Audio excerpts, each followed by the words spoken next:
Reverse 1999. Honestly, this game surprised me. Now, initially when it launched, yeah, I did play, and I got X. Well, I mean, I got Sotheby and Regulus, but I didn't care about them. X was cute, and he was the only individual who I actually liked. But I recently got back into it, and I've been running around. As you can see here, I do have 37, and I do have Lilia, but I did get her skin because, I prefer her skin over this variation. So, that's just me. I don't know about you, but it's been very interesting because my previous experience with turn-based game was limited to either something like Final Fantasy VII or, more recently, Honkai Star Rail. So it's a dramatic shift in terms of how the game itself lays itself out. In this instance, it's card-based whilst also being turn-based, as opposed to Honkai Star Rail's. It's complicated. But with that being said, from my own personal experience, yes, I'm more acclimated to Hoyoverse games, and there is much more content, theoretically at least, in a Hoyoverse game, but obviously this is a different style. I like the overall appearance of the characters. I have favorites. 37's cute to me. Lilia's cute to me. I don't like Regulus. I do play in JP and sometimes alternate between it and EN. I do not like Balloon Party. More specifically, I just don't like her design. I'm not gonna try to pronounce his name, but she's cute. And on Lee, I actually do quite like. I solely pulled for her because I thought she was cute, and I stand by that opinion.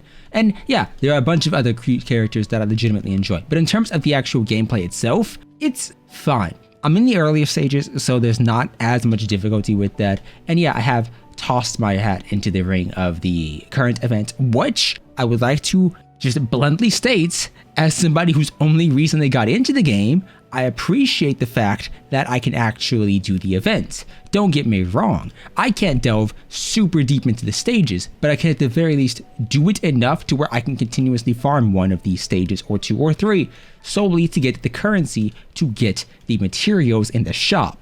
Now, this event does have, this specific event has a more RNG oriented shop, but it's still here. And I still do appreciate that because it's allowed me to pick up some unique things. And I'm still going for this one singular pull, but we're not talking about that. In regards to the general gacha system, it's interesting. I mean, you do have the system under which new characters are slowly put into the standard banner, so you can eventually, theoretically at least, lose and get a character you might have previously missed. But obviously you run the risk of, if you're a Blue Archive player, the standard banner eventually becoming so bloated, in theory at least, with such a wide roster of characters, it lowers your chances of getting the one you actually want. Overall though, I haven't had bad experiences, but I forgot my first experience pulling, and then I came back and got 37 on the, and so I've gotten a decent chunk of characters. In regards to the more difficult content, I do like the concept of having 2 clears of the Numera analysis, which essentially just allows me to upgrade the Psy Cubes, which in this game are the equivalent to HSR, Light Cone, and weapons. So it's essentially 2 chances to run those specific missions or tasks or domain, whichever you want to call them, just to get the mats. I'm not dissatisfied with that. In the experience, if I'm walking into this game without much information, and given that there's not much information out there, at least current and up-to-date info, it's a bit of a thing. Now, in regards to current and up-to-date information, yeah, there's not as much because there isn't as much content on this game that's at least being covered. So the downside is, if you are getting into it, you're gonna have to figure out which Psycube is worth it. How do you prioritize specific characters? If you don't have a guide, good luck. If you do have a guide, or maybe somebody who actually plays the game, still good luck, because you could have completely different characters than them. It does depend. That's the nature of a gacha game that in theory isn't covered as much as the heavier hitters in the genre.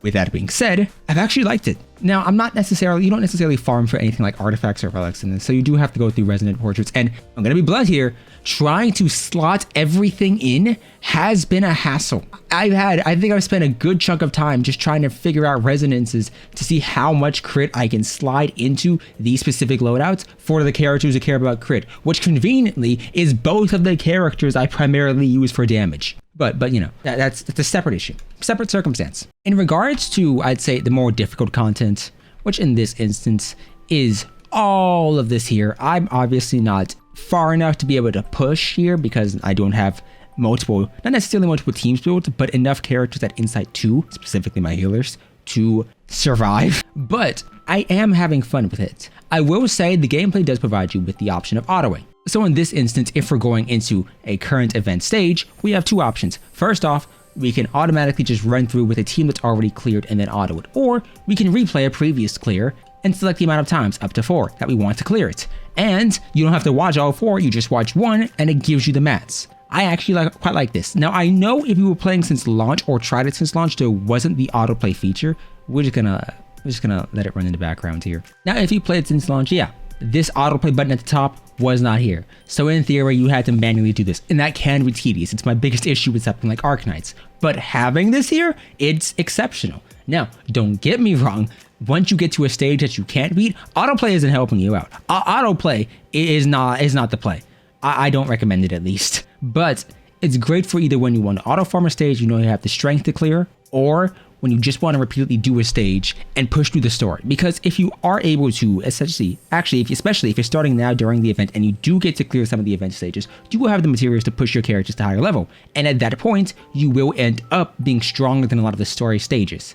And at that point, in that position, autoplay is your best friend, because instead of you having to sit through and tediously play through gameplay you know you can clear, you can just make auto do it for you and focus on reading. Now, depending on your stance, you may hate the EN acting, you may love it, you may just be indifferent to it. There are different accents, so you do have a wide variety of characters. It depends. It's 50-50 for me. Similar to Genshin Impact, there are some voice actors I like, some I just don't. Once I get deep enough into the story, I do plan on actively doing a full-on story coverage, similar to my vague conversation about Blue Archive and its story. But as of right now, the characters who I legitimately like, that being Lilia and 37 who I have right now, I don't necessarily have much information on. Yes, there is a ton of information that's available via this section, but I'm waiting until I can actually learn more about them in the story before giving a finalized opinion. I just feel like that's fair. So I don't want to delve in too deep on the actual story and the characters if I don't know too much about the characters I like because of the reasons I play.